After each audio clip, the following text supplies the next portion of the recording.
নমস্কার প্রিয় বন্ধুরা, আপনারা আশা করি সবাই ভালোই আছেন এবং ভালোই কাটছেন।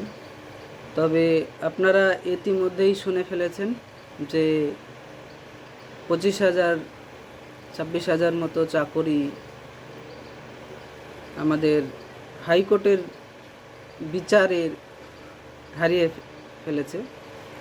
তো এই চাকুরিগুলা হারানো পেছনে দায়ী তো আপনাদের মধ্যে কেউ না কেউ আছেন।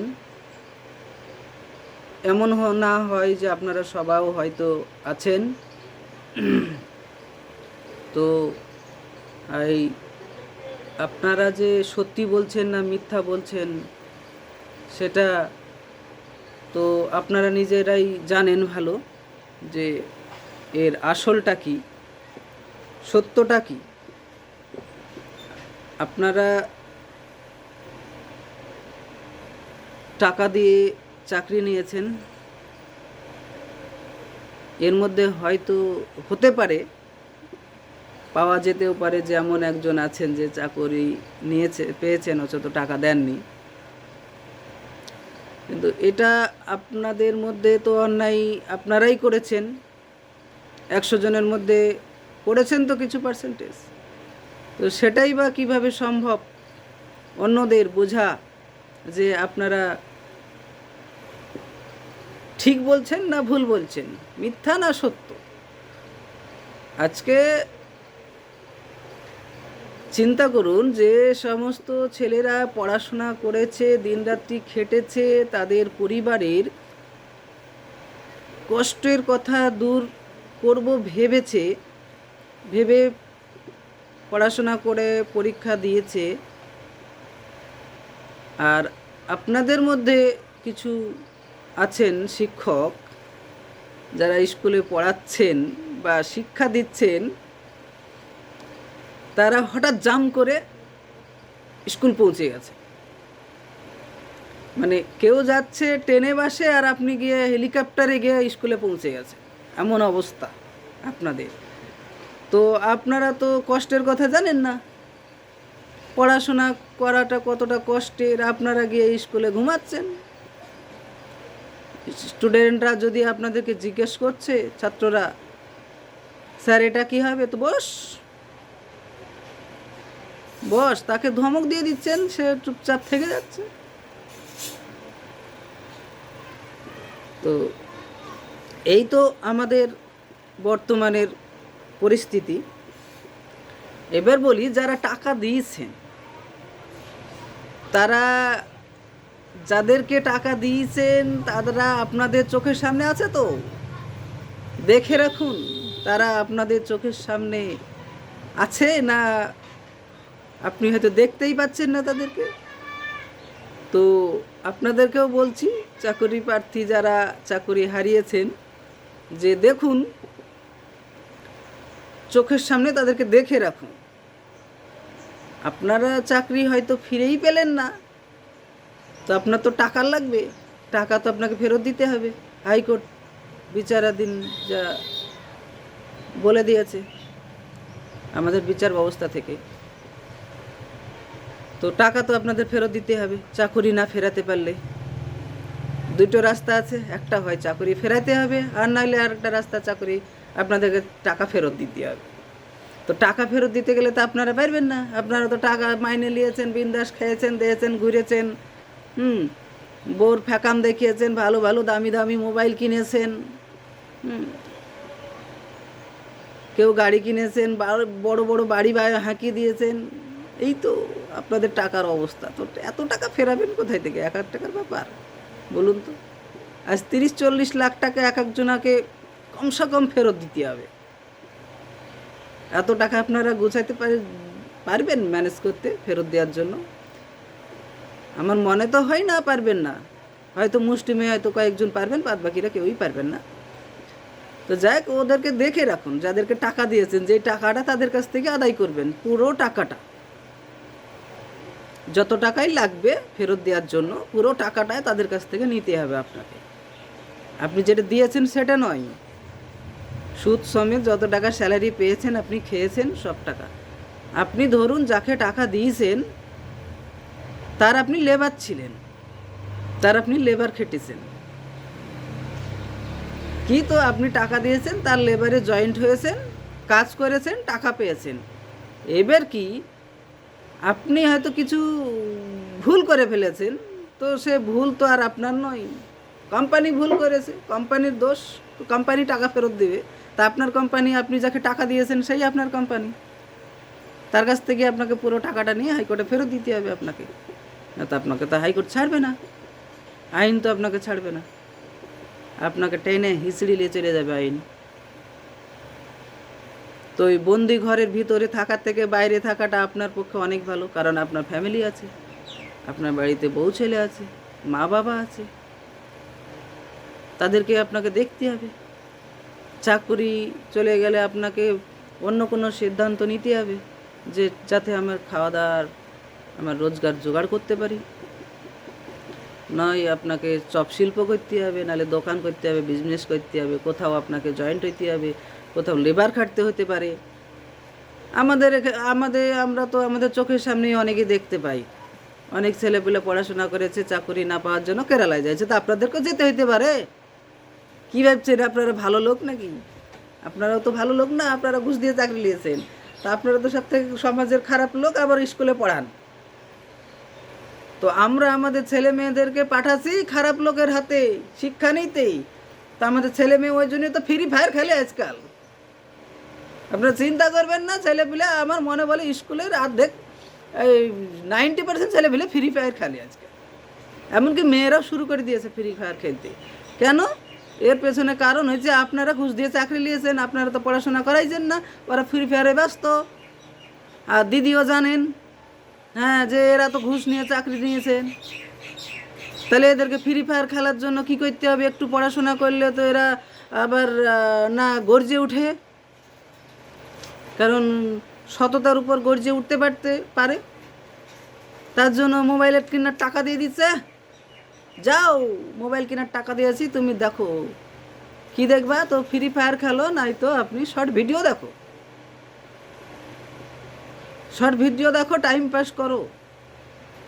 যখন তোমার একটা নির্দিষ্ট বয়স হবে, ইনকাম করেন, তুমি চলো পরিযায়ী শ্রমিক কেরালা, ব্যাঙ্গালোর, তো কোথায় কাশ্মীর, মুম্বাই লেবার খাটবে। সরকার তো এটাই চায়। আর এই তো ইতিমধ্যেই আপনারা দেখলেন ফুড আইএসআইয়ের একটা পরীক্ষা হয়েছে,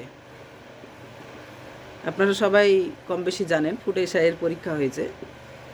পরীক্ষা হওয়ার আগে প্রশ্ন বেরিয়ে গেছে, যেটা শুনতে পাওয়া যাচ্ছে নিউজ মাধ্যমে, যে পরীক্ষা হওয়ার আগে প্রশ্নপত্র বাইরে বেরিয়েছে। তো আসল গোড়াটা গলদের জায়গায় এসে পৌঁছে গেছে। কি তো যাদেরকে দায়িত্ব দিচ্ছে বা যাদেরকে দায়িত্বে রেখেছে বর্তমানে, যে আমাদের বেছে বের করতে হবে কোন ছেলেটা যোগ্য, কোন ছেলেটা অযোগ্য, যাদেরকে বাছার জন্য দেয়া রাখা হয়েছে তারাই অযোগ্য। শুনতে হয়তো খারাপ লাগবে, তারাই অযোগ্য। এমন না হয় তারাই ঘুষ দিয়ে চাকরি এসে নিয়েছে। আগে তাদেরকে ধরে জেলে ঢোকানো উচিত, তাদের বিষয়টাই খতিয়ে দেখা উচিত, যে তারা কিভাবে চাকরি পেয়েছে, তারা যোগ্য কি না যোগ্য।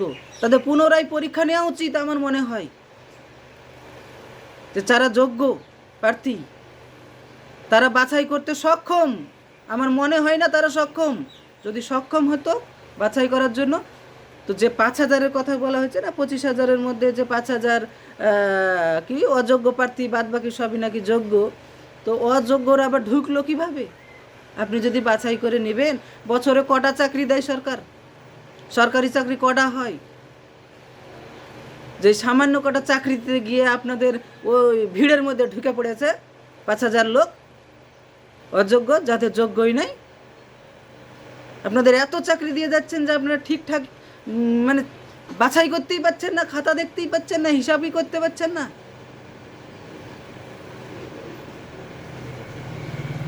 এই রকম আপনারা চাকরি দিয়ে যাচ্ছেন।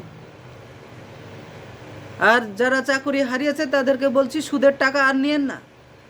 8 বছর ধরে সুদের টাকা নিয়েছেন, সুদ সমেত ফেরত দেবেন। যদি না চাকরি ফেরাতে পারেন তাহলে, আর চাকরি ফেরাতে পারলে বেঁচে গেলেন এ দফা। পরে আবার কি না হবে সেটা পরের ব্যাপার, দে দফা বাঁচবেন। আর যদি চাকরি ফেরাতে না পারেন তো সুদের যে টাকাগুলো 8 বছর ধরে নিয়েছেন আবার নিবেন এ মাসে। আমাদের সরকার বলে দিয়েছেন এ মাসের মাইনে আমাদের রাজ্য সরকার দেবেন। তো এটাও তো সুদ 12% হারে, এটাও ঋণ আপনার 12% হারে আপনি ঋণ নিচ্ছেন। চাকরি ফেরাতে না পারলে এইবারকার মাইনের টাকাটাও 12% হারে সুদে আপনাকে আবার ফেরত দিতে হবে।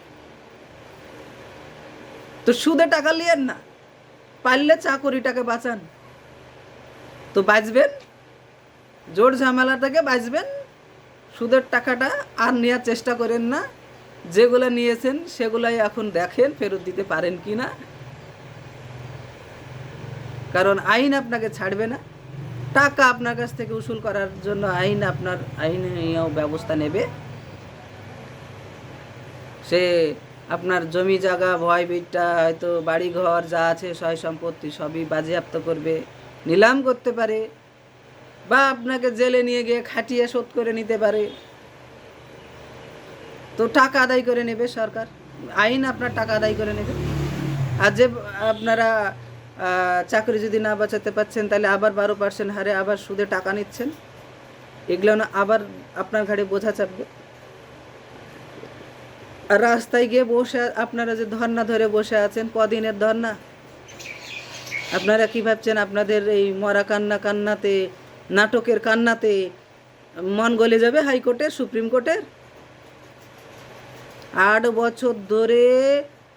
বছর ধরে যে যোগ্য প্রার্থী যারা পরীক্ষা দিয়ে চাকরি পাবো ভেবেছিল তারা ধর্না দিয়ে বসে আছে 8 বছর থেকে। আজ পর্যন্ত কারু গলেছে একটুকু হৃদয়, একটুকুন পরিমাণে, একচুল পরিমাণে হিলেছে যে 8 বছর ধরে এই ছেলেপুলেগুলো এই রাস্তায় ধরে বসে আছে ধর্না দিয়ে, রোদ গরম ঝড় বৃষ্টির মধ্যে? তো তারাই যখন হিলাতে পারেনি কাউকে, তা আপনারা মাত্র কদিনে কি করে হিলাবেন ভাবছেন? এই ধারণাটা ভুল আপনাদের, যে আত্মহত্যা করব বলেছিল না যারা ধর্না দিয়ে আছে, তারাও তো বলে আত্মহত্যা করব, রাস্তাতে শুয়ে পড়ছে রোদ গরমের মধ্যে চাকরি পাওয়ার জন্য। তো তারা এই বেকার এমনিতেই না শুধু বেকার তারা রাস্তাতে গিয়ে ধর্না ধরছে না, তাদের কিছু একটা আশা আছে, বা তাদের ভিতরে কিছু একটা কনফিডেন্ট আছে, বা যোগ্যতা আছে যে না আমরা চাকরি পাবো যদি স্বচ্ছভাবে হয়, তবেই তো না তারা ধর্নাতে দিয়েছে। সবাই তো ধর্নায় যাচ্ছে না। আর আপনারা টুপ করে একদম টাকা দিয়ে দিলেন, কাকে দিয়ে? চাকরি নিলেন, নিয়ে গিয়ে ধর্নাতে, এখন চাকরি চলে গেছে, ধর্নাতে চলে গিয়ে বলছেন যে আমি সুইসাইড ছাড়া আমার উপায় নাই, আমার ফ্যামিলি আছে, বাবা মা আছে, সন্তান আছে 2 বছর। তো সন্তান ভাই 2 বছরের আপনার একার আছে? আপনাদের 25,000 লোকেরই সন্তান এই ভারতবর্ষে আছে 2 বছরে, না লোকের আছে? ভারতে এত কোটি লোক, এত লোক আছে ভারতে, কত লোকের 2 বছরের সন্তান আছে? আপনি একবার দেখুন তো, একবার নেটে গিয়ে দেখবেন যে 2 বছরের বাচ্চা কতগুলো আছে ভারতবর্ষে, তাহলে ততগুলাই তো তাদের বাবা মা আছে। তাদের বাবা মা কি তাদের সন্তানকে খাওয়াচ্ছে না, না চলছে না? তা আপনারও চলে যাবে। আপনি সুইসাইড করার কথা বলছেন, হুমকি দিচ্ছেন কাকে ভয় দেখাচ্ছেন? চাকরি নিয়েছেন ঘুষ দিয়ে, এক তো আপনি 2 নম্বরই লোক বাংলা কথায়, তবে আপনি হুমকি দিচ্ছেন যে মরি যাব, সুইসাইড করব। আপনার হুমকি দেখে সবাই কি ভয় পাইছে নাকি ভাবছেন? না মরা কান্না খাই দিয়ে আপনি 10 দিনে আপনি ভাবছেন আমার চাকরি হাইকোর্ট হয়তো আমার চোখের জল দেখে দিয়ে দিবে, সুপ্রিম কোর্ট চোখের জল দেখে আপনার দিয়ে দিবে? 8 বছর থেকে রাস্তাতে চোখের জল ফেলছে, সুপ্রিম কোর্ট আজ পর্যন্ত বললো না যে এদেরকে একটা ব্যবস্থা করে দিন, আর আপনার কদিনে করে দিবে? জয় হিন্দ। শেষ করছি আমার বলা।